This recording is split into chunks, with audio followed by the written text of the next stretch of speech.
있습니다.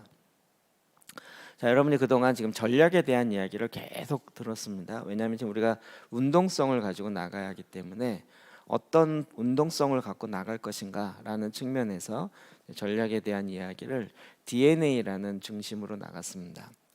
그동안 계속 말씀드렸지만 이게 다 성경에 근거한 것이고 굉장히 핵심적인 것이지만 한국 교회에서는 이런 부분을 쉽게 잘 못 받아들이고 있거나 아니면 다르게 이미 어떠한 형태를 갖고 있어서 이걸 변형시키기에는 굉장히 어려운 과제를 갖고 있어요.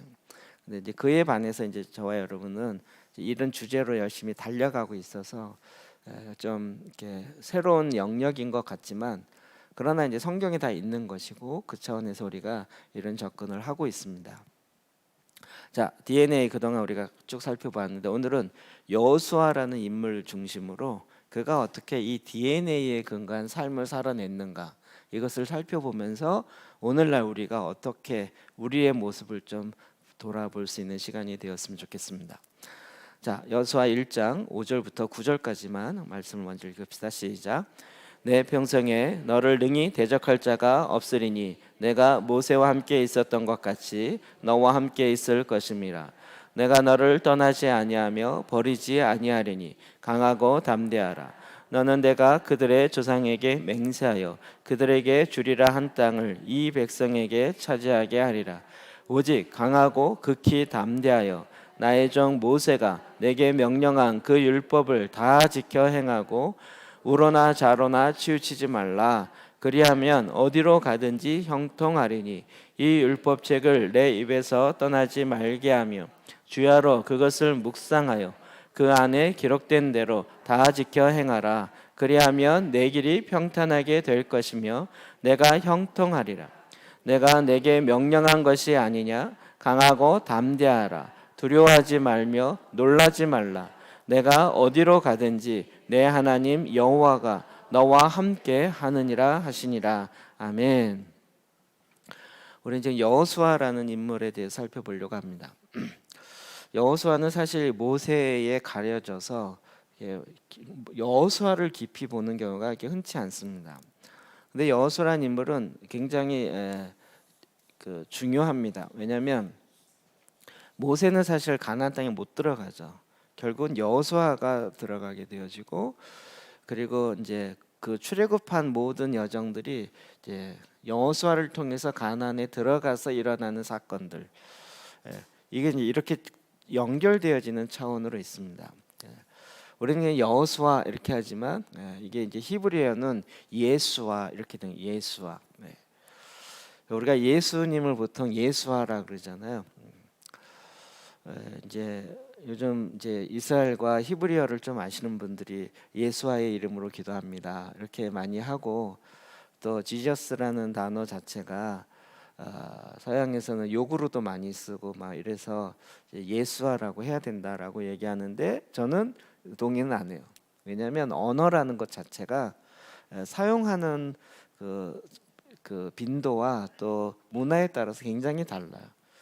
우리나라에서는 예수라는 단어를 욕으로 쓰진 않잖아요. 이미 그건 예수님이다라고 다 알고 있는데 거기서 이제 예수아라고 굳이 얘기해서 저건 또 뭐야 이렇게 안 해도 충분히 예수님에 대한 지저스가 욕이 되어진 것도 원래 그렇게 된 건 아니죠. 나중에 그게 변형돼서 그렇게 된 것이기 때문에 우리가 굳이 막 그렇게 하지 않아도 된다고 생각이 들어요. 그래서 요즘에 나오는 젊은이들이 한참 그것도 좀 몇 년 전에 논쟁이 됐어요. 이게 영어에는 예 발음이 없잖아요. 예. 그러니까 그래서 이제 죄를 쓰거든요. 영어가 오히려 발음이 안 되니까 죄를 써요. 그래서 여리고 안 그리고 제리고, 제이콥 뭐 이러잖아요. 그러니까 이제 요즘 나오는 노래나 그런 것들에 이제 하는데 우리나라 젊은이들이 이제 영어를 따라하다 보니까 여리고 그러지 않고 제리고 그다음에 뭐 야곱 그러지 않고 제곱 뭐 이런 식으로 제이자를 써서 쓰는 것이 마치 원형인 것처럼. 그런데 영어가 발음이 안 돼서 그런 거지 히브리어 발음은 훨씬 더 우리나라에 가깝습니다. 그러니까 굳이 그렇게 따라가지 않아도 충분하다 생각하시고 가시면 좋을 것 같아요. 자, 일단 여호수아는 이름 자체가 예수와 예수라는 이름이 뭐죠? 뜻이 자기 백성을 구원할 자라는 거예요. 여호와께서 구원하시다. 말 그대로 여호와께서 구원하시다라는 그 의미를 갖고 있어요. 히브리어에서 이 이름이 갖고 있는 의미는 그 사람의 전 생애와 관련돼 있죠. 그 사람의 데스티니이기도 하고요.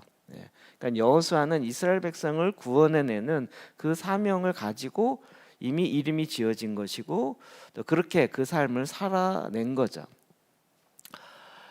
우리는 모세가 120년 동안 살면서 40, 40, 40 이렇게 나눠진다는 걸 이해하시죠? 애굽에서 40, 그 다음에 그렇죠. 애굽에서 40, 광야에서 아니죠. 광야에서 40, 애굽에서 80년인 거죠. 제가 잠깐 헷갈렸어요. 그런데 애굽 뭐죠? 궁 안에서 40년. 거기서 도망 나와 갖고 광야에서 헤매면서 40년. 다시 이스라엘 백성을 데리고 출애굽하면서 40년 이렇게 됐죠. 거기에 반해서 여호수아는 몇 살에 죽어요? 110세. 모세는 120세까지 살지만 여호수아는 모세의 최측근 비서실장과 같죠. 그래서 그런지 모세만큼은 안 살고 모세보다 10년 덜 살아서 110세. 일반적으로 얘기할 때 40, 40, 30 이렇게 얘기해요. 그러니까 출애굽할 때 여호수아의 나이는 몇 살이었다고요? 40 정도. 그리고 광야에서 몇 년 있었죠? 40년 있었고 그 다음에 들어가서는 30년 동안 지도자로 모세의 뒤를 이었다 이렇게 생각하고 있어요. 뭐 더 정확하게 표현하면 여기 이제 연도는 약간씩 차이가 나요. 어쨌든 출애굽할 때 어떤 사람은 45세다 이렇게 얘기하는 경우도 있고 뭐 5살 차이인 거죠. 5년 정도 차이가 나요.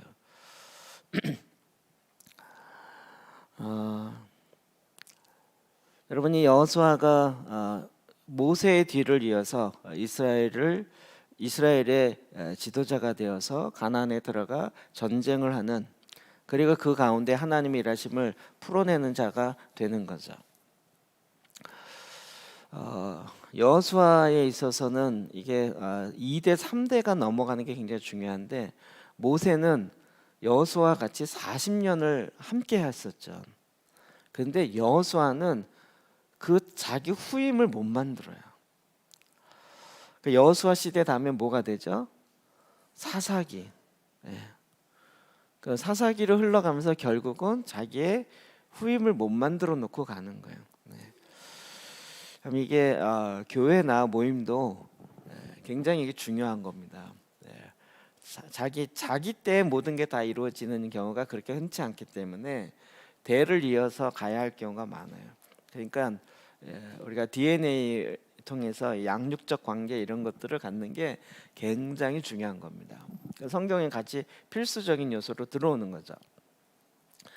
자, 우리가 이야기하는 DNA 지금 DNA가 뭔지는 이제 충분히 이해되시죠? D는 뭐였죠? 디바인 트루스, 신성한 진리. 결국 말씀인데 하나님 사랑 첫 번째 계명인 하나님을 사랑하라. 근데 이것이 그냥 추상적이지 않고 실제적으로 가면 뭐여야 된다고요? 하나님 사랑하는 건 말씀 사랑하는 것과 같이다. 디바인 트루스, 신성한 진리. 그러니까 우리가 성경 말씀을 읽고 이것은 다 그냥 책의 지식을 아는 것이 아니라 그 안에 계시적인 하나님의 이런 말씀을 우리 안에 간직하는 진리가 내 안에 들어오게 되어지는 그 작업을 하고 있는 거죠. 그래서 이제 말씀 사랑과 연결되어진다. 그러니까 우리가 지금 스쿨도 이 첫 번째 단계가 성경 읽기잖아요. 그리고 이제 말씀을 어떻게 읽고 말씀을 읽을 때 어떤 단계가 이루어지는가 이런 걸로 6주 동안 이제 하게 돼 있거든요. 자, 두 번째로는 널처링 릴레이션십, 그러니까 이웃 사랑과 관련된 겁니다. 그래서 그냥 좋게 대한다가 아니라 자기의 생명을 나눌 수 있는, 그래서 정말 부모가 자녀에게 그 사랑과 그 양육을 온전히 하는 것과 같이 그런 관계가 더 성경 안에서 내 이웃을 내 몸과 같이 사랑하라. 두 번째 계명이 우리 안에 또 DNA로 반드시 들어와야 되죠.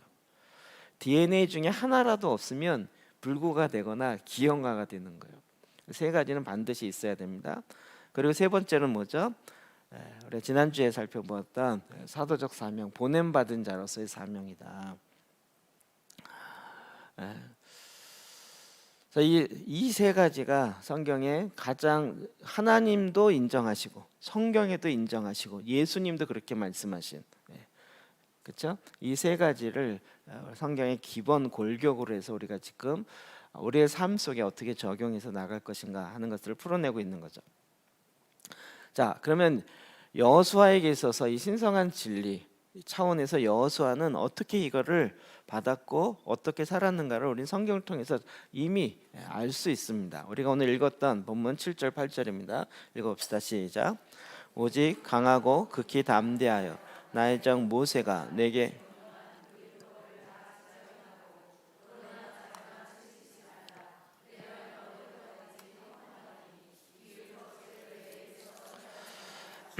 주야로 그것을 묵상하여 내 안에 기록된 대로 다 지켜 행하라. 그리하면 내 길이 평탄하게 될 것이라. 내가 형통하리라. 아멘. 우리 1장에 하나님께서 여호수아에게 명령하시는 이 말씀, 이 말씀 워낙 우리가 많이 듣고 나누어서 어느 정도 여러분 많이 파악하고 있을 거라고 생각이 듭니다. 근데 가장 핵심적인 명령은 뭐냐면 네가 전쟁 나가서 가나안 땅을 차지할 것인데 거기에 따른 구체적인 지시사항을 주는 거예요. 전쟁할 때 이런 걸 조심해라 이렇게 얘기한 것이 아니라 핵심이 뭐였죠? 이 율법책을 주야로 내 입에서 떠나지 말고 주야로 그것을 묵상하라. 묵상이 뭐죠? 하가, 반복하고 계속. 근데 그 율법책은 뭐였을까요? 모세오경밖에 없었죠, 이 당시에.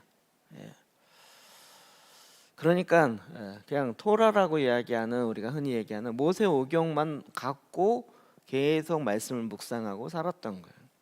그러니까 모세오경이 굉장히 모든 것에 이 기초가 되어지는 아주 핵심적인 내용이기도 합니다. 어쨌든 여호수아에게는 이 율법책을 내 입에서 떠나지 말게 하며 주야로 그것을 묵상하고 그 안에 기록된 대로 지켜 행하라 라는 실제적인 명령이 있었던 거죠. 우린 이런 내용들을 굉장히 이렇게 훅 지나가지 말고 우리가 그것을 실제로 살아내야 되는 거죠. 자, 우리가 지금 성경 읽기를 1단계로 놓았던 것은 하면 할수록 성경 읽기 자체가 힘들었다라는 것을 알 수 있으시겠죠. 처음에는 그냥 기도재단 하면서 성경 10장 읽자 그냥 되는 줄 알았어요. 근데 쉽게 안 되죠. 그러니까 한 장부터 또 가고 막 성경을 읽는 것이 우리 삶의 습관이 되기까지 꽤 오랜 시간 걸린 거죠. 그러니까 지금 많은 그리스도인이 착각하는 게 내가 지금 바빠서 못 읽어. 이 얘기는 뭐죠? 시간이 있으면 읽을 수 있어 라고 생각하는 거죠. 근데 시간이 있으면 읽나요? 안 되죠. 성경 읽는 것 자체가 엄청난 영적 전쟁인 거예요. 거꾸로죠. 바쁠 때 성경을 읽을 수 없으면 시간 날 때는 더 못 읽는 거죠. 우리 자꾸 거꾸로 생각해야 돼요. 우리가 얘기하고 있는 변명이 사실은 합당한 변명이 아닌 거예요. 그리고 특별히 그리스도인은 말씀으로 말미암아 살아가는 사람들이잖아요. 그리스도를 따라가는 사람, 그리스도로 사는 사람, 내 안에 그리스도가 계셔서 그리스도로 말미암아 그리스도를 나타내며 살아가는 사람이 그리스도인이잖아요.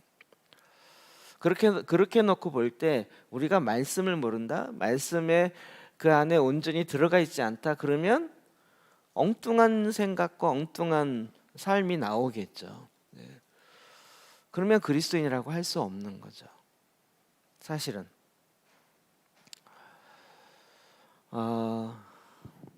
이번 주일날 제가 이제 설교했던 것이 사실은 굉장히 핫 이슈이고, 그러니까 믿음과 구원론에 대해서 다시 이야기하면서 거짓되진 구원론, 이미 이제 한 3년 전부터 계속 논쟁이 됐던 부분이지만, 그런 경우에도 우리의 구원이 잘못됐다라는 상상을 못하죠.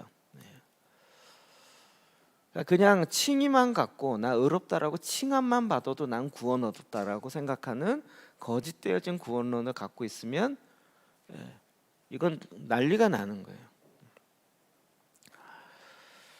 그러니까 우리는 그런 면에서 말씀이 갖고 있는 하나님의 말씀의 실제가 무엇인지를 성경 말씀, 진리, 신성한 진리의 말씀을 통으로 온전히 알아야 되는 거예요. 자, 이제 자꾸 이런 생각을 많이 해봐요. 여호수아는 예수님 영접기도 했을까요? 여호수아는 오늘날처럼 무슨 치유 수련을 했을까요? 뭘 했을까요? 그런 거 전혀 없이도 모세와 함께 있으면서, 우리가 계속 보겠지만 함께 있으면서 모세를 통해서 전수받고, 그리고 이제 무슨 뭐 리더십 학교를 다닌 것도 아니고 뭐 육사를 나온 것도 아니고, 그런 삶 속에서 그가 하나님의 일하심을 체득하고 이 삶을 살았던 거죠. 그것의 핵심이 바로 말씀을 주야로 묵상하는 거예요. 우리가 이제 성경 읽기를 통해서 이런 부분들을 굉장히 많이 집중한 거죠. 그러니까 제가 이게 하면 할수록 우리는 뭐 보혈기도, 시편기도, 말씀기도 뭐 되게 많잖아요. 이런 걸 또 해? 이렇게 얘기하는 경우가 많은데, 하면 할수록 그건 다 뭐예요? 기초죠. 그건 다 기초죠. 그거 위에서 우리가 삶을, 기초가 안 돼 있으니까 엉뚱하게 뭐 집을 세우려고 해도 자꾸 무너지고 삐딱하게 세워지고 이렇게 됐던 거고, 기초를 든든히 해야 그 위에 집을 지을 수 있는 첫 스타트가 되는 거죠. 이런 면에서 우리가 의롭다라고 하는 칭의만 되는 것이 아니라 성화도 구원 안에 들어가 있다라는 거예요. 그럼 이게 사실은 속사람의 책에도 나오는 얘기예요. 거기에 이 30몇 페이지인가 질문해 보면 그런 질문이 있어요. 우리가 예수님을 영접해서 구원을 얻었다라는 것과 그리스도의 내주하심, 그래서 내 속사람이 그리스도의 형상으로 나타나는 것과 무슨 차이가 있나요? 라고 질문이 있어요. 거기에 대해 답하거든요. 그거는 뭐냐면, 아들 박사님 그런 걸 많이 하세요. 이제 강의 끝나면 질문을 많이 받으세요. 그 질문을 받으면, 속사람 강의하면 질문 나오는 유형이 거의 비슷해요. 또 그런 질문을 모아가지고 제일 많이 빈도수가 나오는 걸 가지고 이렇게 놓고 거기 답하는 거거든요. 거기에 대한 답은 무엇이에요? 구원의 은혜와 예수 그리스도를 인격적으로 내 안에 모시는 것과는 다른 거다, 이렇게 얘기하신 거죠. 그러니까 우리가 지금 내가 하나님을 인격적으로 만났어, 이런 것은 다 뭐예요? 구원의 은혜가 임한 거죠. 그런데 예수 그리스도의 인격이신 예수 그리스도를 내가 믿고 나의 주님으로, 주님과 인격적인 관계가 되어지도록 그렇게 시작하는 것이 속사람이고 그리스도의 형상이 내 안에 나타나게 되는 거죠. 그러니까 이걸 굳이 신학적으로 얘기하자면, 우리가 얘기한 거 비슷한 걸 얘기하면 구원의 은혜가 임했다, 이게 뭐예요? 그냥 칭의라는 거죠. 근데 이것과 예수 그리스도를 나의 그리스도의 인격이신 그리스도가 내 안에 들어와서 그를 나의 주님으로 알고, 그런 실제적인 관계로 가는 것이 바로 이제 그리스도의 형상이 내 안에 나타나는 거죠. 어렵지 않은 얘기인데 이해되시죠? 그러니까 지금 여호수아가 성경을 주야로 묵상, 모세오경을 주야로 묵상하는 걸 통해서 뭘 했을까요? 그 안에 어떤 작업이 일어났을까요? 우리가 모세오경을 달달 외워서 머리가 좋아졌겠다 이렇게 생각하잖아요. 그게 아니라 말씀을 계속 읽으면서 나의 뇌 구조와 생각하는 구조가 하나님이 말씀하는 구조와 같은 구조를 만들어야 된다는 거죠. 우리가 성경 읽기 하는 이유가 그겁니다. 그러니까 이해가 되어지면 이게 그렇게 되는 게 아니고, 말씀을 읽어서 나의 사고의 틀이 성경이 얘기하는 틀과 같아야 된다는 거예요. 그럼 굉장히 다른 접근하고 있다는 거 이해되시나요? 우리가 성경 읽기 수련회도 많이 하고 프로그램도 많이 있고 뭐 통 성경 읽기, 성경 뭐 이것저것 되게 많잖아요. 예. 근데 제가 그런 것을 다 비판하고자 하는 건 아닌데, 접근이 좀 다른 것은 우리 안에 그런 뇌의 구조를 만드는. 그러니까 여호수아가 계속 성경을 읽으면서 어떤 상황이 됐을까요? 그의 뇌의 구조가 주님이 말씀하시는 걸 알아듣고 행할 수 있는 자의, 알아들을 수 있는 자가 되는 거죠. 이게 뭐죠? 우리가 그리스도인으로 살아갈 수 있는 전제가 바로 이거예요. 이런 전제 없이 우리가 내가 신앙인으로 산다, 그리고 이제 세상에 나가서 영적 전쟁한다 그러지만, 아니 기초가 안 돼 있는데 영적 전쟁할 수가 없어요, 사실은. 그러니까 맨날 지고 오고 맨날 터지고 오는 거예요. 6일 동안 터지고 와서 주일날 교회 와서 힘들어요. 그러면 좀 위로받고 또 힘없고 나가면 또 터지고 오고, 이거 계속 반복했던 거죠. 그럼 악한 자와 싸워 이기려면 어느 정도는 돼야 돼요? 영적 청년은 돼야 되는 거잖아요. 성경으로 얘기하면, 구약으로 얘기하면 20세 이상 전쟁에 나가서 칼을 쓸 수 있는 자, 20세 이상 청년이라는 거예요. 청년. 이게 되기 위해서는 칼을 쓸 줄 알아야 돼요. 칼이 뭔지 아시죠? 말씀이요. 말씀을 내가 복음식으로 내 마음대로 쓰는 게 아니라 성령의 인도하심 따라 그 말씀이 뭔지를 알고 말씀대로 순종할 줄 알고 따라갈 줄 아는 훈련이 기본적으로 되어 있어야 그 다음을 할 수 있다는 거죠. 나는 영적 전쟁은 할 수 알아 라고 하는데, 그렇게 단계에 가기까지가 지금 보니까 쉬운 단계가 아니었던 거죠. 그러니까 하나님께서 지금 여호수아에게 너는 주야로 말씀을 묵상해라. 그리고 거기에 기록된 대로 다 지켜 행하라. 그런데 모세오경이란 말이에요. 우리가 답답하게 여기는. 근데 거기에 굉장히 핵심적인 주님의, 하나님의 마음이 있고 원리가 들어가 있는 거예요. 그럼 우리로 얘기하면 여호수아는 이런 차원에서 이 하나님의 명령을 마음으로 받았겠죠.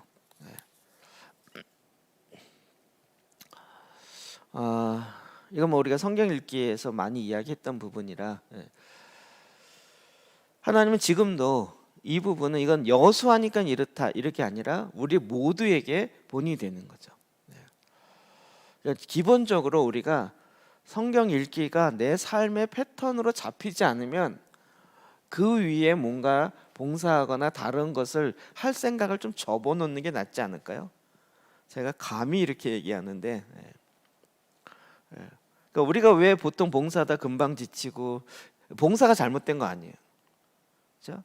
주님을 위해서 뭔가 하려는 게 잘못된 게 아닌데 왜 그게 나에게 힘듦으로 다가올까요? 내가 그만큼 크지 않은 거죠. 내가 이제 4살인데 야 가서 밥하고 설거지해 그랬더니 이게 소년소녀 가정도 아니고 잘 모르는 거예요. 기본적인 이해 자체가 잘 안 됐던 거죠. 조금 하다가 힘들면 못하겠어요. 그리고 도망가고 이런 일들이 많았던 거예요. 그러니까 대안은 뭐예요?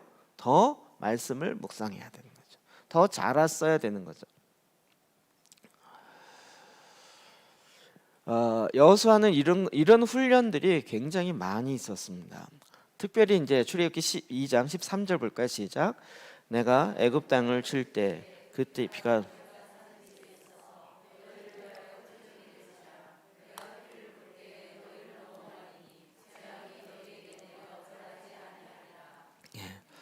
그러면서 이제 유월절을 명하시죠. 그러니까 저는 이 하나님의 일하심이 좀 독특하다라는 걸 많이 느껴요. 저는 유월절만큼은 희한하게 현장에서 주님이 말씀하시고 절기를 만드세요. 유월절, 그렇죠? 그러니까 유월절을 지나서 홍해 건너가지고 시내산 앞에 와서 언약을 맺으면서 자 너희도 구원받았지 이제 유월절 지켜 이렇게 된 게 아니라 아예 유월절 하는 그 현장에서 이거 너희들 이렇게 해야 되는데 이거 너희들이 앞으로 계속해 이렇게 얘기한 거죠. 그러니까 그 현장에 있었던 사람은 어땠을까요? 6월절에 현장에 있었던 사람. 여러분, 우리가 현장이 없었으니까 현장이 어땠을 거라고 감이 안 오시죠? 출애굽했을 때 그 현장 어땠을까요? 10번째 재앙. 예, 10번째 재앙. 게다가 이제 이스라엘 백성 다 준비시켰죠. 그리고 이제 가족의 수대로 양을 잡고 어떻게 해요? 서서 그 양을. 근데 그날 밤 어떻게 돼요?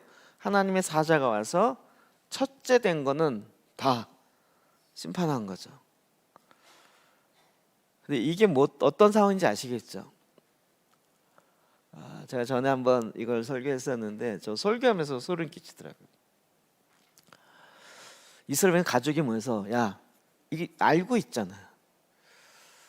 그 하나님이 지금 마지막 10번째 재앙이 내릴 건데 처음 난 건 죽는다는 거예요.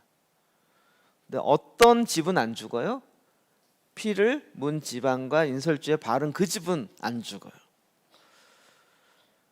우린 지나고 나서 보니까 그렇지만 여러분이 이제 그런 것이 한 번도 없었는데 그런 지시사항을 받고 가족이 모였어요. 그리고 이제 양을 잡고 그 피를 그 양쪽에 발랐어요. 죽을까요, 안 죽을까요? 모르죠, 일단은. 모르죠. 그래서 다 띠를 띠고 서서 이렇게 막 먹고 있는데 안 발랐던 애굽인들의 집은 어떻게 돼요? 장자가 죽어요. 여러분, 아이가 죽으면 부모의 소리가 어떻게 될까요? 이건 뭐 부모가 돌아가신 거랑 자기 자녀가 간 거랑은 차원이 다른 얘기죠.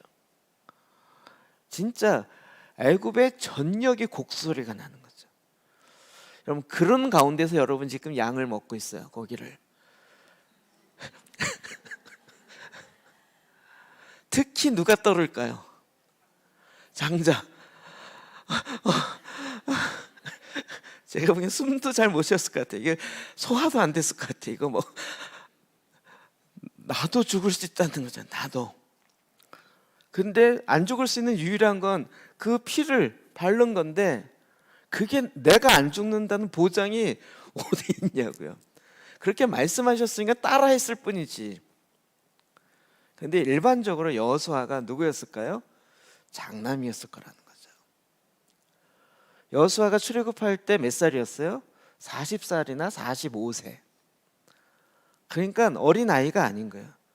이미 장성한 사람이에요. 그러니까 이게 내용이 뭔지 어리버리가 아니라 다 이미 알고 있는 내용이에요. 근데 첫째 난자는 죽어가기 시작한. 그 사이에서 지금 자기가, 그리고 하나님 얘기하시죠. 처음 난 건 다 내 것이다. 근데 이 말에 나 싫은데요 라고 이스라엘 백성이 반항할 수가 없어요. 왜요? 죽어가는 걸 보잖아요. 죽어가는 걸 보잖아요.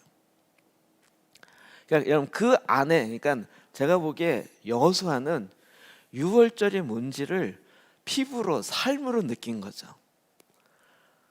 이렇게 첫째들을 다 죽어가는데 난 안 죽었어요. 그건 단 한 가지, 그 양의 피를 문 지방과 인설주에 발라서 정말 하나님의 사자가 넘어간 거죠. 6월 담을 넘어간 것처럼. 그게 뭘까요? 대속이죠, 대속. 그는 그 안에서 양을 먹고 떠날 준비를 다 하면서 했지만 사실은 자기의 삶은 죽을 수 있다라는 걸 알고, 그리고 그러나 이것이 어린 양의 피로 내가 대속되었고, 그래서 하나님의 것이 된다라는 것에 대해서 이의를 제기할 수가 없는, 그러니까 유월절을 실제로 경험한 거죠. 그러니까 유월절이 이거구나라고 지키고 넘어간 게 아니라 유월절의 삶의 현장에서 자기가 죽을 수 있다라는 이 실제 앞에서 여호수아는 걸 경험하는 거죠. 느낌이 어땠을까요? 경험해보고 싶으세요? 유월절의 실제 현장에서의 경험. 그 정황을 놓고 보니까 유월절이 뭔지는 완전히 마음에 각인이 되겠죠. 새겨지겠죠. 그러니까 이미 자기는 하나님께 드린 몸이 되는 거죠. 이미 이스라엘 백성이 이 경험을 하고 출애굽해서 이제 하나님의 백성으로 들어가기 시작하는 거죠. 그러니까 제가 보기에도 여호수아의 삶 속에 이건 엄청난 경험이에요. 저는 한번 이야기했는데 저도 이제 죽을 뻔한 일이 몇 번 있었는데 첫 번째는 초등학교 2학년 때인가 1학년 때인가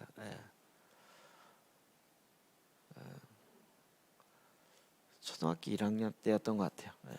지금도 제가 지난번 파주 갔다가 그 앞에 지나면 한참 찾았는데 못 찾았어요. 어렸을 때 저희 동네에 그때 수영장이 없어서 여름 되면 골프장 안에 수영장이 있는 컨트리 클럽 안에 수영장이 있었는데 거기를 갔다가 깊은 데 가서 제가 이걸 가로로 지나간다고 수영하다가 수영도 못하면서 3번인가 하다가 꼬르륵 해갖고 완전히 이렇게 꼬르륵하면 본 사람이 내려갔다 올라왔다 내려갔다가 2번 올라왔다가 내려가면 끝이거든요. 제가 내려갔다가 올라왔다 내려갔다가 마지막 내려가는 그 순간에 누가 다이빙해서 저를 이렇게 근데 그 주변에 안전 요원도 다 있었는데 그 사람들이 단대가 있었어요. 그래갖고 그 순간 그 이제 어떤 지금 어렴풋하게 기억나는 건 어떤 운전사였는데 저기 사장집의 아이들이 수영장 간다 그래서 걔네들을 먼저 내려주고 자기는 주차하고 그리고 이제 이렇게 본인이 올라왔는데 애 하나가 이러고 있는 거예요. 그래서 이 사람이 다이빙해서 저를 건져갖고 인공호흡 해갖고 살려줬어요. 제가 눈을 딱 떴더니 이렇게 주변에 다리만 보여 다리만 저를 이렇게 삥 둘러싸고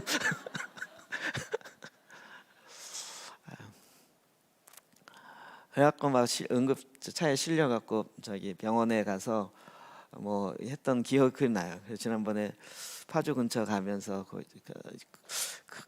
거기가 어디 있을 텐데 아직도 있을 텐데 찾아봤는데 못 찾겠더라고요. 이게 잊혀지지가 않아요. 굉장히 큰 거죠 어렸을 때지만.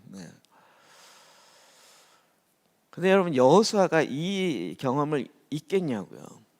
잊을 수 없는 거죠. 그렇죠? 그러니까 그냥 뭐 유월절 지키자 말자 이런 얘기가 아니고 그냥 삶으로 체득되어진 경험인 거죠. 하나님이 일하심이 뭔지를 본 거죠. 뿐만이 아니에요. 출애굽기 33장 11절이요. 시작. 사람이 자기의 친구와 이야기한 같이 여호와께서는 모세와 대면하여 말씀하시며 모세는 진으로 돌아오나 눈의 아들 젊은 수정자 여호수아는 회막을 떠나지 아니하니라. 그럼 모세의 비서실장을 40년 했다고 했죠. 그러니까 모세가 지금 이스라엘 백성을 출애굽해서 40년 동안 끌고 다니는 걸 이렇게 보면서 가장 측근에 가장 옆에 있으니까 다 보겠죠. 다 알고. 게다가 모세가 산에 올라갔을 때 여호수아가 같이 올라간 적 있잖아요. 그 얘기에 의하면 여호수아도 40일 금식했다 이렇게 같이 올라갔으니까. 모세는 금식하는데 자기 뭐 만들어 먹었을까?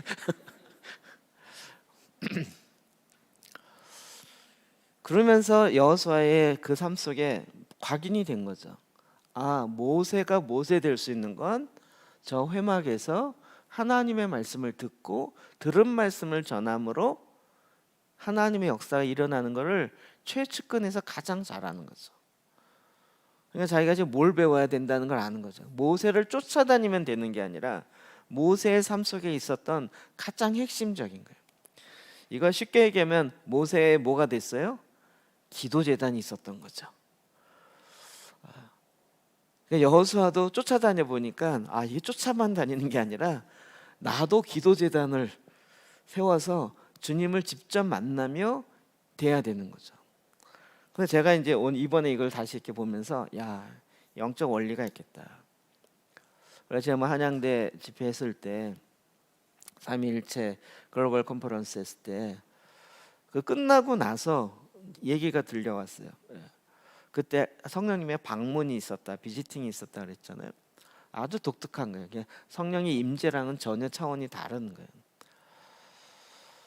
그렇기 때문에 그것이 아직도 그 방문이 있기 때문에 끝나고 난 다음에도 그 장소에 가서 다시 말씀을 읽고 다시 그 강의한 내용을 들으라는 거예요. 그 장소 가서. 그러면 수련회 때 있었던, 컨퍼런스 때 있었던 그 은혜와 그것들이 동일하게 임한다는 거예요. 근데 거기가 학교여가지고 문도 잠겨 있고 갈 수가 없는 상황이었잖아요. 할렐루야죠. 그런데 작년에 저희 교회 집회할 때 그보다 훨씬 더 강한 방문이 2번인가 3번 있었거든요. 여기는 열려 있잖아요. 이해되세요? 열린 하늘에 들어가면 그때 임했었던 그 하나님의 임재가 그대로 남아 있는 거잖아요. 그 안에 다시 시간이 지나도 그 안에 다시 들어가 있을 때 그때 방문하시고 그때 임하셨던 하나님의 역사를 동일하게 느끼는. 그러니까 여호수아가 이걸 아는 거죠. 모세에게 하나님이 임하셔 말씀하셨어요. 근데 모세는 갔는데 여호수아는 어떻게 해요? 그 안에 있어요. 뭐 했을까요? 그 안에서 모세는 뭐 했을까 고민하면서 딱 흉내냈을까요? 아니겠죠? 그도 이제 하나님과 대화하기 시작하는, 하나님을 만나기 시작하고. 우리가 흔히 이야기할 때 기도제단은 하나님과의 만남의 장소입니다. 교제의 장소, 첫 번째 그거잖아요. 기도제단을 했느냐 안 했느냐가 아니라 그걸 왜 해요? 하나님과 깊이 있는 만남이 있냐 이거죠. 여러분 그런 질문 많이 하죠. 속사람이 얼마나 컸는지 어떻게 알아요? 그렇게 물어도 지금 속사람 2년째 하는데 얼마나 컸는지를 좀 보고 싶고 알고 싶다는 거예요. 내 속사람이 컸는지를 좀 어떻게 알 수 있나요? 근데 제가 그런 질문을 하는데 이제 처음에는 그냥 공식 답처럼 초대교회는 영적 아비는 그걸 볼 수 있는 은사가 있어서 다 보면서 이렇게 진단할 수 있었다. 근데 요즘은 그런 것이 많이 이제 은사도 축소됐다. 뭐 이렇게 이야기를 했었잖아요. 그런데 이제 이 원리에 의하니까 조금 이해될 것 같아요. 속사람 얼마나 컸는지 어떻게 알 수 있어요? 대화가 되는지를 보면 알 수 있어요. 하나님과 대화가 되는지, 말씀을 통해서 하나님과 대화가 되냐 이거죠. 어느 신학자가 누가 이렇게 얘기했대 이게 아니라 내가 오늘 기도제단 들어가서 주님과 만나서 주님이 나에게 이렇게 말씀하셨다, 이 대화가 되냐는 거죠. 우리 아이들이 자랄 때 몇 살 정도 되면 대화가 될까요? 아이들 몇 살이 되면 대화가 될까요? 말은 몇 살 정도부터 배우죠? 1살 넘어가면 이제 2살 들어가면 입을 띄기 시작하죠. 그리고 이제 뭐 3살 정도 되면 이제 말을 하기, 문장이 돼서 말 되죠. 이제 말하는 거랑 대화가 되는 거랑 좀 다르죠. 그러니까 지금 우리는 하나님과 우리 성육신으로 오신 사람 새벽에 계속 이 얘기잖아요. 장막을 다시 회복하기 위해서 성육신으로 오셨어요. 장막이 뭐예요? 하나님을 만나는 장소. 그건 제단이잖아요. 거기서 만나냐 이거잖아요. 그러니까 여호수아는 지금 그 안에 하나님을 만나는 회막을 회복하고 있는 거죠. 뭘로요? 진리의 말씀으로. 아주 뭐 여러분 이게 우리가 배웠던 게 딱 적용되니까 줄줄줄이죠. 이게 왜 안 돼요? 아직 말을 뜨질 못했다니까요. 제가 생각할 때마다 제가 웃긴데 제가 3살 때 말을 떴다 그랬잖아요. 저는 기억 안 나요. 제 어머니가 얘기하니까 그렇지. 너는 벙어리인 줄 알았어. 3살까지 말을 못해가지고 병원 가려고 막 그랬다는 거야. 근데 우리가 지금 이게 말을 하나님과 근데 전에는 뭐 주님의 말씀을 듣고 음성을 듣고 이런 게 되게 신비한 것 같지만 근데 로마서 8장에 보면 하나님의 영의 인도함을 받는 자가 하나님의 아들들이잖아요. 그러니까 이게 기본이 돼야 되는 거죠. 기본이. 모든 영역에 제사장들이 주님과 교제하고 이것이 기본이 돼야 되는 거예요. 그러니까 여호수아는 지금 이 훈련이 쭉 보니까 철저하게 되는 거죠. 하나님으로 이미 훈련이 되고 있었던 거예요. 그냥 모세만 졸졸 쫓아다니다가 자기가 딱 지도자가 됐을 때 이걸 했어야 되는 건데 이게 아니라 되기 전에 다 훈련의 과정들을 겪어왔던 거죠.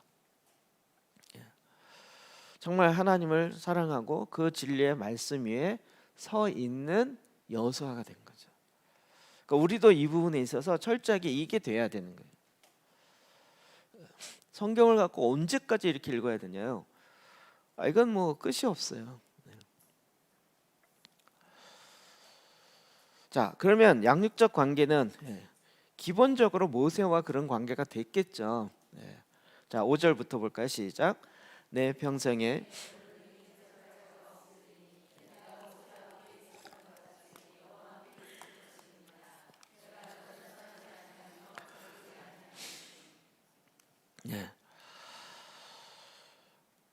저는 이거 읽을 때마다 전에 하도 강하게 임팩트가 저한테 있어서 모세와 함께 있었던 것 같이 내가 너와 함께 있을 것이라. 내가 너와 함께 있을 거라. 여러분 신약에 어떤 말씀에 이게 있죠? 내가 너와 함께 하리라. 그렇죠? 마태복음 28장 볼자다 내가 세상 끝날까지 너와 영원토록 함께 할 거라. 우린 이거보다 더 강력한 세 번째 명령, 강력한 메시지를 받은 자들이에요. 그러니까 이게 우리가 수준이 자꾸 올라가야 되는데 이제 막 이렇게 저거 막 이렇게 묵상을 좀만 하면 막 이렇게 그냥 아들 박사님이 농담 삼아 이런 얘기했는데 여러분 찬양하고 기도하는 걸 보면 어떨 땐 조금 의아할 때가 있다고. 왜 그러세요? 이제 이게 어떨 때 성령님 오세요. Come, Holy Spirit, come 이랬다가 또 어떨 땐 또 떠나가시고 성령님이 왔다 갔다 하시고 가셔서 또 오세요, 성령님. 아니 성령님 왔다 갔다 하시고 오라 그러면 오고 성령님이 그러시나요? 이렇게 농담 삼아 비슷하게 지나갔어요. 우리는 굉장히 그거에 익숙했었고 근데 성령이 그러시나요? 성령님 어떻다고요? 영원토록 떠나지 아니할 거라고요. 그럼 뭔가요? 그러면 뭔가요? 부모들이 자녀를 향한 관심과 사랑이 어떻게 돼 있을까요? 항상 집중돼 있잖아요.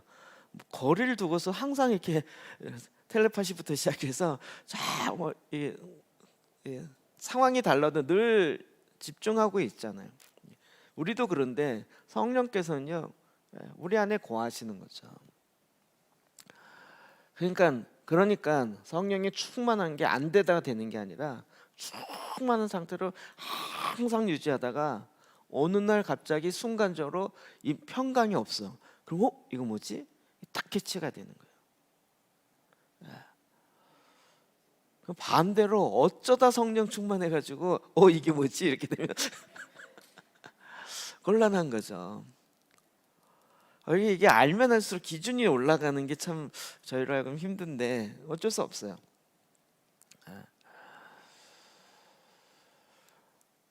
여호수아는 하나님이 모세와 함께했던 것 같이 나와 함께할 것이다.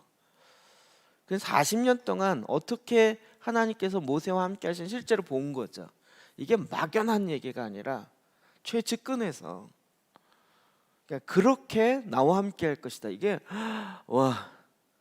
너무나 이게 추상적인 얘기가 아니고 너무나도 실제로 다가왔죠. 실제적인 사건 중에 하나는 아말렉과의 전쟁이죠. 10절과 14절 봅시다. 시작. 여호수아가 모세의 말대로 행하여 아말렉과 싸우고 모세와 아론과 훌의 산 꼭대기까지 여호와께서 모세에게 이르시되 이것을 책에 기록하여 기념하게 하고 여호수아의 귀에 외워 들리라. 내가 아말렉을 없이하여 천하에서 기억도 못하게 하리라. 아멘. 여기 보는 건 누구에게 귀에 외워 들리게 하라고요? 여호수아에게. 아말렉과의 전쟁. 모세가 손을 들면 이기고 내려오면 지고. 그래서 아론과 훌. 여호수아는 어디 있어요? 전쟁의 최전방에 가 있죠. 그렇죠. 그러니까 이미 여호수아는 이 전쟁을 최전방에 셌을 뿐만 아니라 끝나고 난 다음에도 계속 여호와 니시, 여호와는 승리, 깃발, 나에게 이김을 주시는 하나님, 이걸 경험하고 계속 외우고 듣고. 왜요? 전쟁은 누가 더 많이 해요? 여호수아가. 근데 이 아말렉과의 전쟁은 첫 번째 출애굽해서 일어나는 첫 번째 전쟁이죠. 그러니까 하나님이 이 첫 번째 제일 중요하죠. 우리 인간의 목적할 때 어디 찾아요? 창세기 1장 찾잖아요. 제일 처음에 모든 걸 다 정해 놓은 거예요. 그러니까 우리는 제일 처음에 어땠을까를 보는 거예요. 그러니까 여호수아도 제일 처음에 영적 전쟁하면 제일 처음에 있었던 사건이 제일 중요한 거예요. 근데 그때 그의 머릿속에, 그의 삶 속에 완전히 체득된 건 뭐예요? 하나님께 손을 들고 이 기도의 손이 내려오지 않을 때 이긴다는 거예요. 이 얘기를 뒤집어 보면 오늘 아침이죠. 오늘 아침에 새벽기도 때 이거죠. 우리가 왜 영적 전쟁에 져요? 쟤네들이 강하기 때문이 아니라 우리가 하나님을 등지고 우리의 기도의 손이 내려와 있기 때문에. 이렇게 놓고 보면 한국교회 지금 기도의 손이 내려와 있나요? 올라가 있나요? 너무 자신 있게 얘기하지 마세요. 슬픕니다. 기도로 성장한 교회라고 하는 세계적으로. 근데 지금은 우리가 스스로 평가하기를 기도의 손이 내려와 있어. 내려와 있으면 어떻게 돼요? 지는 거죠. 지면서 왜 아말렉 군대를 자꾸 욕하냐고요. 쟤네 때문에 졌다고. 쟤네 때문에 졌다고. 요즘에 이렇게 너무 단순화시키는 경향들이 있어서 삶이 단순한 게 아니라 머리가 너무 이렇게 욕하면 안 되죠. 얼마 전에도 저희 전사님이 얘기하는데 전화가 왔는데 갑자기 대짜묻자 자기가 어디 유튜브에서 강의를 들었는데 그 교회는 WCC 가입했나요? 안 했나요? 이렇게 딱 우리는 그 합동 측 교회입니다. 그랬더니 아니 글쎄 말이야. 그래서 WCC 했던 얘기 안 했던 얘기예요.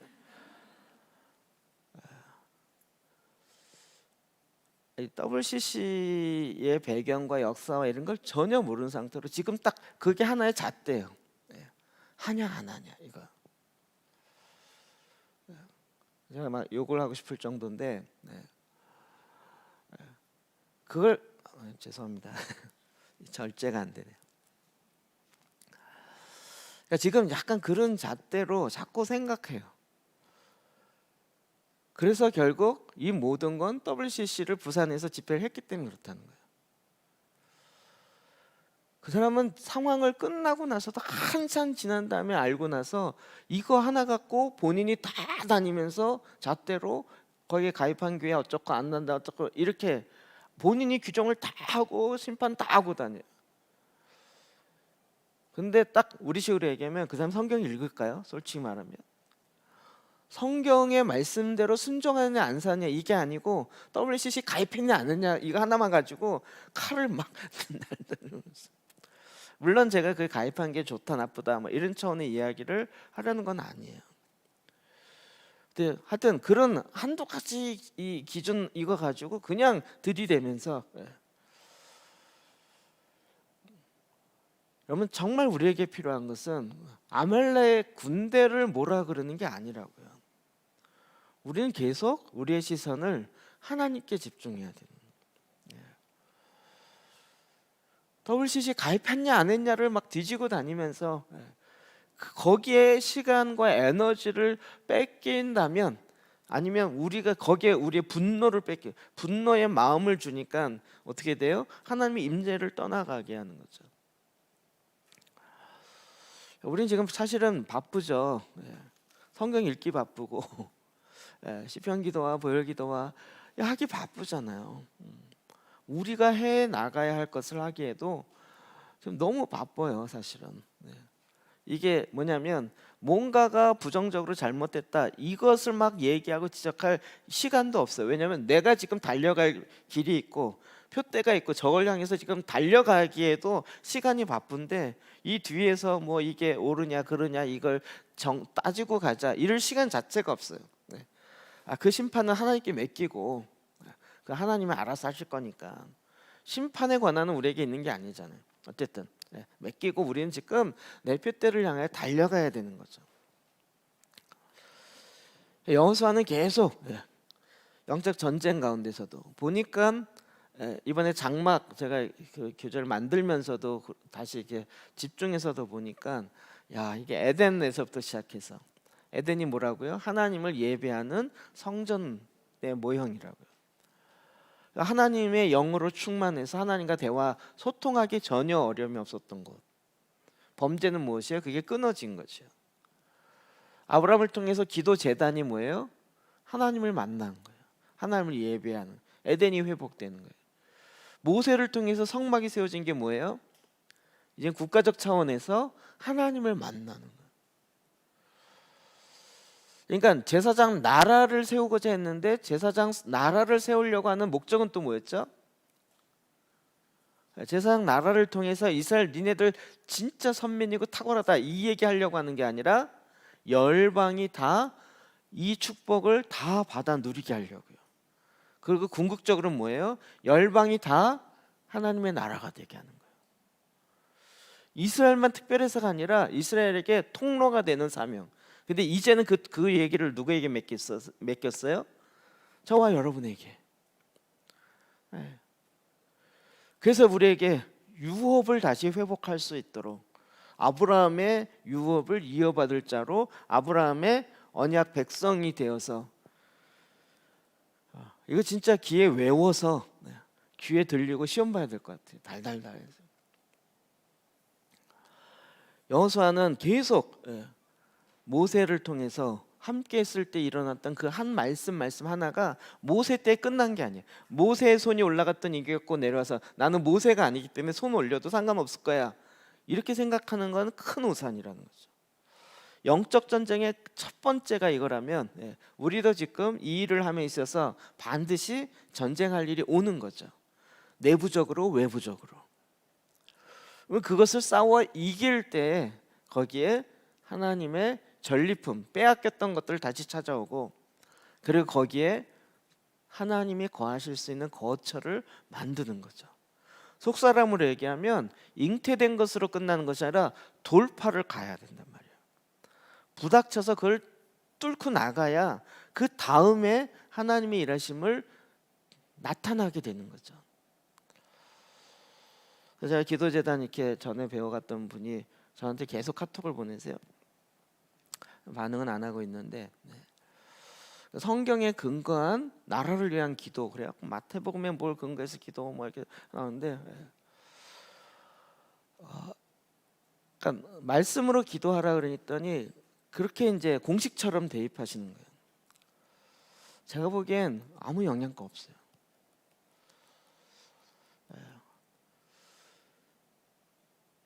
하나님이 원하시는 것은 실제 그 삶의 현장에 들어가야 되는 거예요.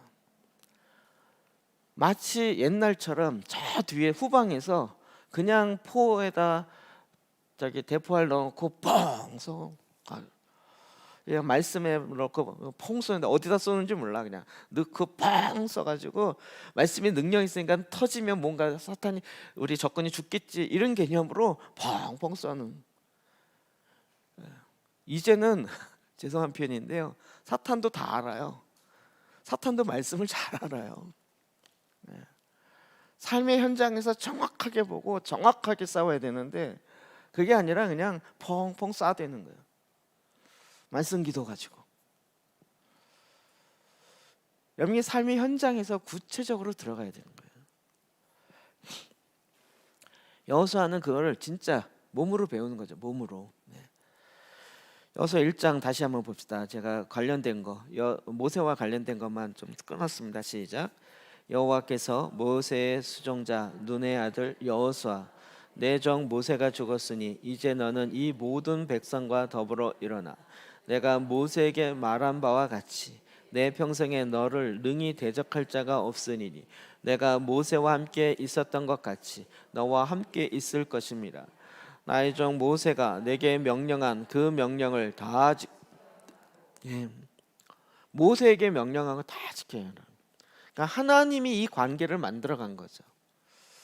그래서 여호수아가 알아서 들을 수 있도록 네가 그동안 40년 동안 같이 붙어 있으면서 경험한 이것들을 계속 하나님께서 여호수아에게 확증시켜 주고 있는 거죠. 그러니까 어떤 면에서 여호수아는 그런 확실한 양육적 관계에서 훈련받으며 다음을 준비하는 자가 된 거죠. 이런 관계들은 너무나도 소중한 거예요. 그래서 우리가 이제 DNA 할 때 계속 그 얘기를 하는 거죠. 양육적 관계를 우리가 이제는 제자 삼는 일을 목사님들만 하고 특별한 게 아니고 지금 우리에게 주어진 것 같고 해야 된다고요. 그리고 특별히 교회가 그렇게 가야 된다고요. 아니 신천지는 그렇게 막 하는데 추수꾼이라는 용어를 우리가 좀 뺏어오면 안 될까요? 제가 엄한 얘기인지 모르지만 우리가 거꾸로 신천지 들어가서 신천지를 바꾸는 우리가 신천지에 들어간 추수꾼이 되면 안 될까요? 아이고 웃기지 말아야지.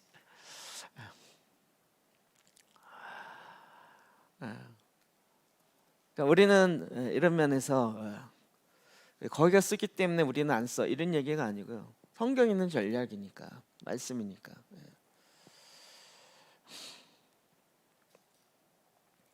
하나님이 일하셨던 걸 보면요, 사실은 늘 가난한 자, 없는 자, 이게 뭐냐면 사회에서 주목받지 못한 사람들, 다윗으로 얘기하면 아둘람굴에 모여 있는 사람들, 그 당시에 오히려 실패자고 상처자고 이런 사람들인데 그들에게 하나님의 말씀과 비전이 딱 주어지니까 불일듯 일어나는 거죠.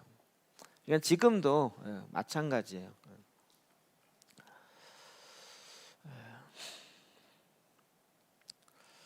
그러니까 여호수아도 정확한 양육적 관계에서 그가 자라고 그리고 그 자기에게 주어진 사명을 감수할 수 있던 거죠. 그리고 이제 사도적 사명 뭐였을까? 이미 주어졌어요. 자, 2절, 3절, 4절 봅시다. 시작. 이 요단을 건너 내가 이들 곧 이스라엘 자손에게 주는 그 땅으로 가라.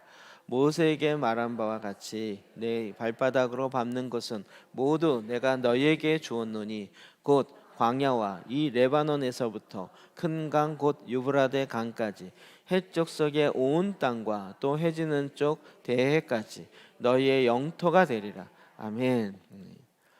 이제는 좀 제가 지리를 아니까 이게 다 이렇게 들어오는 것 같아요. 광야, 유대 광야와 그 사해 중심으로 이렇게 있죠. 아랫부분이 아랫부분. 그다음에 레바논은 이 요단강 건너서가 이쪽 동쪽이 이스라엘로 봤을 때 동쪽이 레바논. 그다음에 위가 유브라데강, 지금 그 터키 그쪽이에요. 그리고 해쪽 속의 온 땅과 해지는 대해가 어디예요? 지중해. 지중해죠. 그러니까 이렇게 딱 여기 경계가 딱 그어지는 거죠.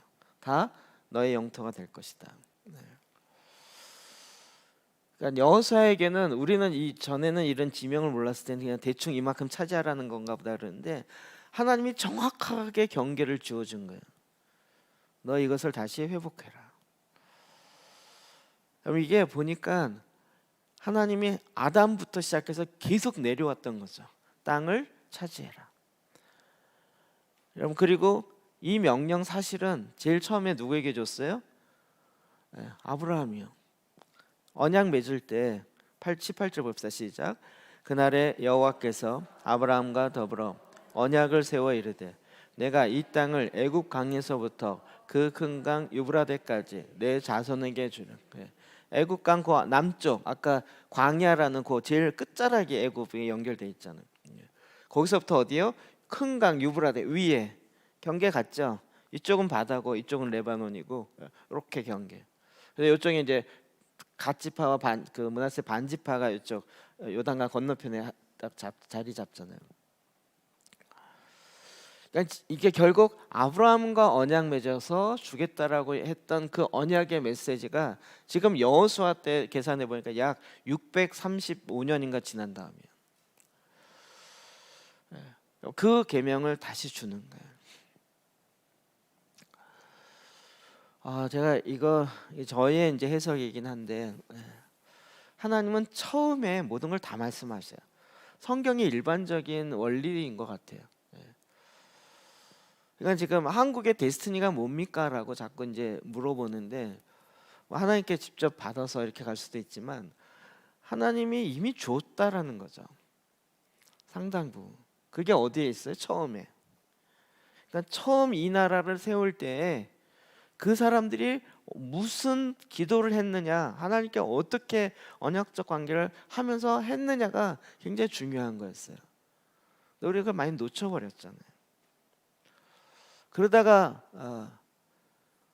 이승만 대통령에 대한 강의를 제가 진짜 집중해서 몇 년 전에 쭉 들으면서 희한하다. 너무 몰랐던 것도 많았지만 그분이 하나님께 기도할 때 계속 그거였어요. 그리고 미국을 협박하고 미국과 막 싸우고 그럴 때도 계속했던 게 뭐였냐면, 아시아에 제사장 국가를 만들어야 될 거 아니냐, 동방에 기독교 국가를 만들어야 될 거 아니냐, 그런데 미국 너희가 기독교 국가 아니냐, 그러니 너희 같은 국가를 이 아시아에 만들어야 되지 않겠냐, 이러면서 계속 니네들 기독교인 아니야 이러면서 미국 의회에 가서 완전히 야단치면서 싸져받고 그러거든요. 그 계속 마음에 그거였어요. 마음에.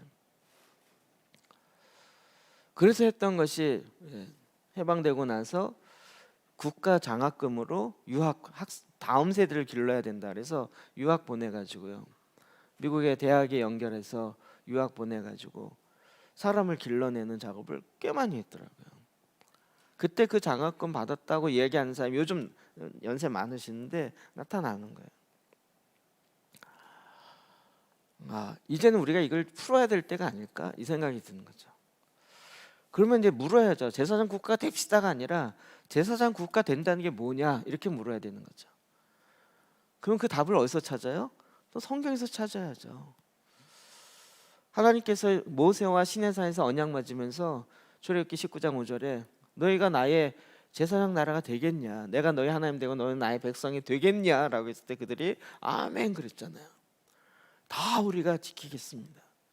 그래서 제사장 나라가 어떤지를 쭉 알려주신 거죠.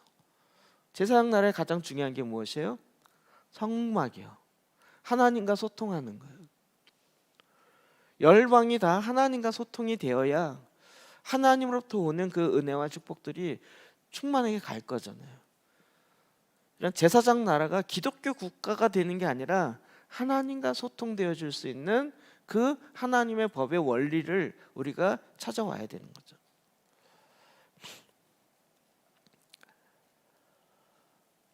이게 저희는 제사장 기도하면서 이게 이렇게까지 의미가 확장될 거라고 상상을 못했던 거예요. 여호수아 1장 10절과 11절 봅시다. 시작.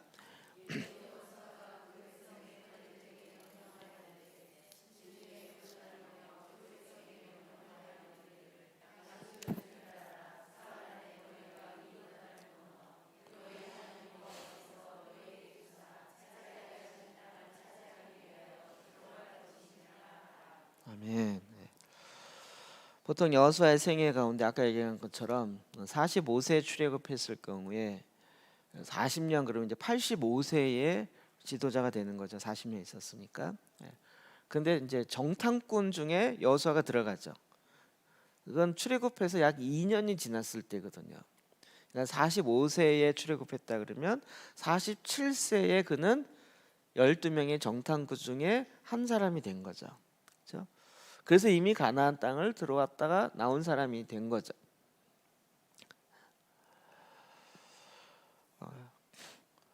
그러니까 역사의 현장에 알랄이 여호수아가 있어요. 우리 너무 모세 중심으로 봐가지고 알랄이 여호수아가 있는 거예요.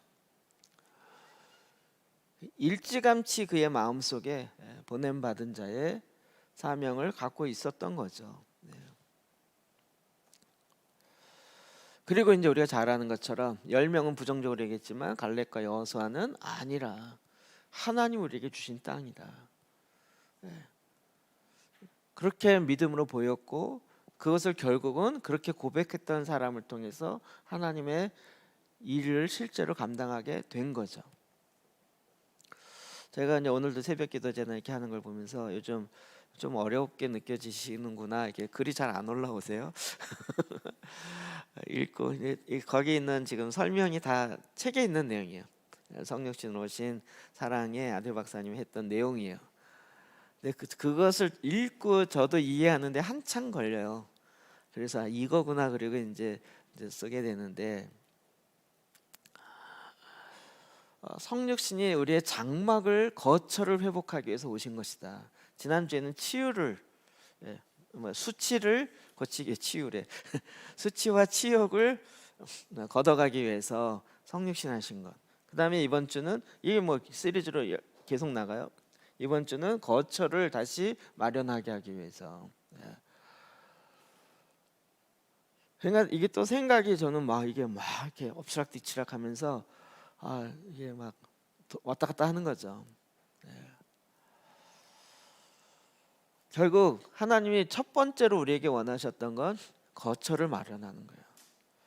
그리스도인 됨에서 제일 첫 번째는 하나님을 만나며 하나님과 교제할 수 있는 그 내 마음의 성전이 회복되게 하는 거예요.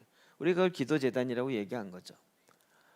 그리고 교회도 첫 번째로 회복돼야 될 것은 교회가 하나님의 임재의 장소가 될 수 있도록. 그리고 오늘 새벽에 본 것처럼 이제 국가적 차원에서도 성막을 다 짓고 나서 하나님 앞에 딱 섰더니 하나님이 임하셨어요. 구름이 임했다 그러는데 그게 뭐였죠? 하나님의 영광이 임하였어요. 그래서 하나님이 움직이면 이스라엘 백성이 같이 움직인 거예요. 우리가 흔히 얘기하는 주님이 움직이시면 나도 움직이고 주님이 멈추면 나도 멈추는 그 나라가 된 거죠.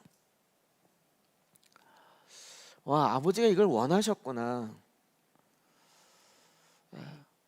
그러면 국가 변혁에 있어서도 굉장히 첫 번째로 중요한 게 뭘까요? 주님이 움직이면 나도 움직이고 주님이 멈추면 나도 멈추는 이 훈련이 개인부터 돼야 되는 거죠. 그리고 이게 교회적으로도 직장 재단으로도 되고 그리고 이게 국가적으로도 될 때 국가를 통해서 그것을 이루어 가겠죠.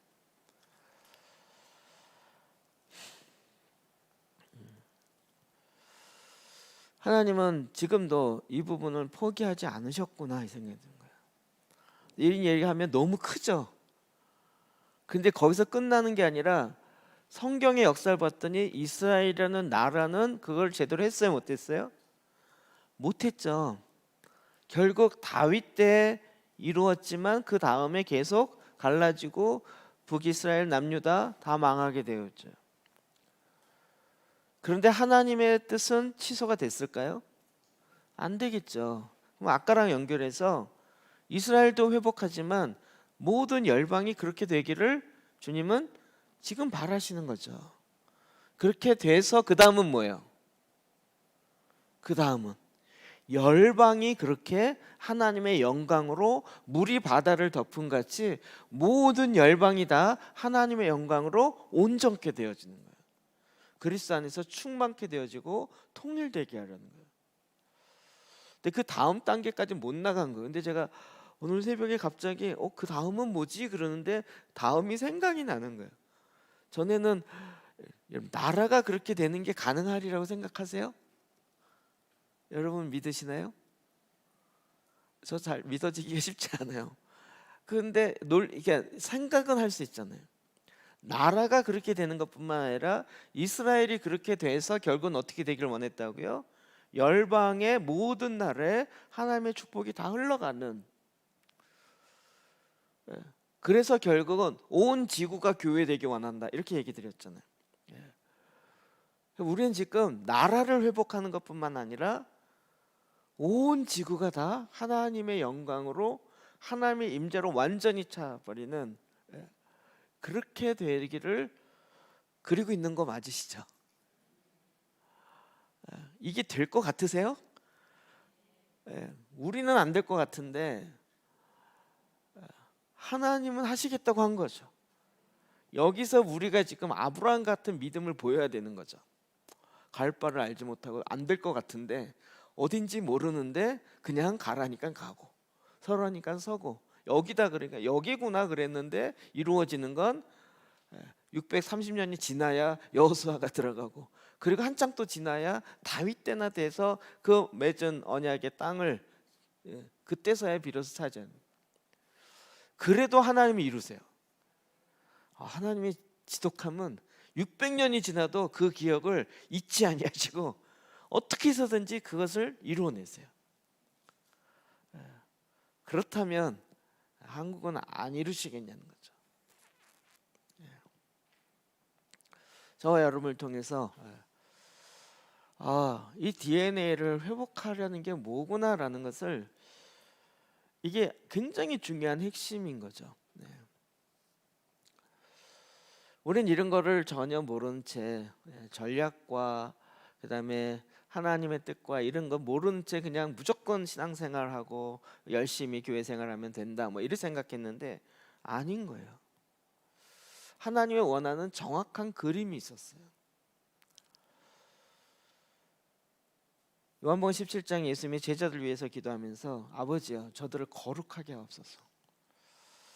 거룩하게 되어짐으로 세상이 그들이 나를 믿고 아버지가 그들을 사랑하시는 줄을 세상이 알게 될 거라는 거예요. 그걸 위해서 내가 나를 거룩하게 하오니, 이렇게 되는 거예요. 제가 왜 거룩의 능력인지를 다시 한번 그 말씀을 통해 보는 거예요. 세상은 지금 능력을 보기 원하는데, 능력이 보려면 어떻게 해야 돼요? 하나님의 성령의 능력이 나와야 돼요. 그러려면, 성령이 임하시려면 어느 곳에 임할 수 있어요? 거룩한 곳에. 그러니까 예수님은 뭘 위해서 기도하세요? 하나님, 제자들을 거룩하게 해 주십시오. 그들을 거룩하게 하기 위해서 내가 나를 거룩하게 합니다. 또 거룩은 어떻게 돼요? 말씀과 기도로 거룩해지는. 우리로 적용하면, 우리가 지금 DNA 양육 이제 막 하시려고 하잖아요.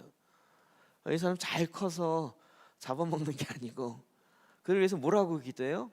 주님, 이 사람을 거룩하게 하십시오. 아니, 거룩하게 좀 보일 뭐 털끝만치 좀 뭔가 있어야 거룩하지, 그런 차원이 아니고, 그 하나님의 뜻 앞에서 주님, 이들을 거룩하게 해주십시오. 거기엔 진짜 많은 내용이 들어가 있는 거더라고요. 그게 주님이 이 땅에 보냄받은 사명 중에 한 가지였죠. 십자가를 지는 것뿐만 아니라 제자를 삼아서 그들로 하여금 열방을 다시 아담과 아브라함과 맺었던 그 언약을 완성하는 거예요. 이게 우리가 그 흐름 속에 지금 딱 자리 잡고 있죠. 이게 일반적 사명이라면, 특별한 사명은 이제 여기서 각자에게 맞는 하나님께서 특별함, 그걸 알려면 이 책을 읽으십시오. 아까 엔타임 콜링의 첫 번째 강의가 부르심에 대한 이야기예요. 구원의 팀도 이루셔야 되고, 영적 아비와 이런 것도 필요하고, 초자연적인 삶도 필요하고, 지금 해야 할 게 너무 많아요. 마지막 때 우리가 해야 될 게 너무 많은데, 저와 여러분은 진짜 엄청난 사람들이에요. 근데 미국에서 나온 자료에 보면, 교회사, 예수님이 오셔서 교회가 시작됐다고 보면 2000년의 교회사 중에서 가장 기도 안 하고 가장 성경을 안 읽는 시대가 요즘이에요. 아이러니컬하죠. 오히려 문맹률 높고 성경책 갖기도 힘들었던 그 초대교회는 성경을 외우고 기도하고 이것이 훨씬 더 많았는데, 지금은 성경도 막 큰 글씨 작은 글씨, 뭐 포켓용 가정용 지배용, 뭐 차에 있는 거 막 엄청 갖고 다니는데 성경을 가장 안 읽어요. 미국 통계가 하루에 2분인가 3분 기도하고 성경을 일주일에 3장인가 4장. 아니 도대체 그게 내가 바뀌겠냐고요. 아주 유치하게 적용하면 하루에 24번 쉬고 밥을 세 숟가락만 먹으면서 어떻게 우리가 성장되기를 바라겠냐고요. 왕창 먹어도 시원치 않은 판에. 이런 차원에서 우리가 지금 DNA라는 것을 우리의 전략적으로 갖고 있고, 또 이것을 통해서 그대로 흘러가게 하고, 그리고 또 다른 사람들이 양육되게 하려고 하는 것은 진짜 하나님이 예수님께서 우리에게 제자들에게 주었던 전략이었고, 동일하게 지금도 저와 여러분을 향해서 나아가는 하나님의 역사인 거죠. DNA 그냥 간단하게 느껴지시지만 그 안에는 엄청난 내용들이 풍성하게 담겨져 있어요. 이렇게 보니까 여호수아의 DNA가 확실하죠. 확실하기 때문에 이룬 거죠. 확실하기 때문에 이룬 거죠. 지금도 저와 여러분을 통해서 주님은 이와 같은 전략을 포기하지 않으세요. 하나님의 목적을 위해서 방법도 방식도 하나님의 방식으로 가야 된다는 거예요. 그게 없는 줄 알았더니 성경이 찾아볼수록 너무 많이 나와요. 풍성하게 나오기 시작하는 거예요. 하나님은 모세를 통해서도 일하셨지만 여호수아를 통해서도 일하기를 마다하지 않으세요. 내가 뭘 이러지 마시고 하나님께서 하시겠다고 할 때 하나님의 방법과 하나님의 계획과 전략이 다 있으신 거죠. 우리가 그 뜻에 함께 동참하는 것입니다. 다음 주 우리가 다윗의 DNA를 좀 더 보려고 합니다. 이렇게 한 인물 중심으로 보면 어떻게 이것이 이루어졌는가 하는 것들을 이제 우리의 관점으로도 다시 볼 수 있게 됩니다. 자, 우리가 이제 주님 앞에 나가 기도하십시다.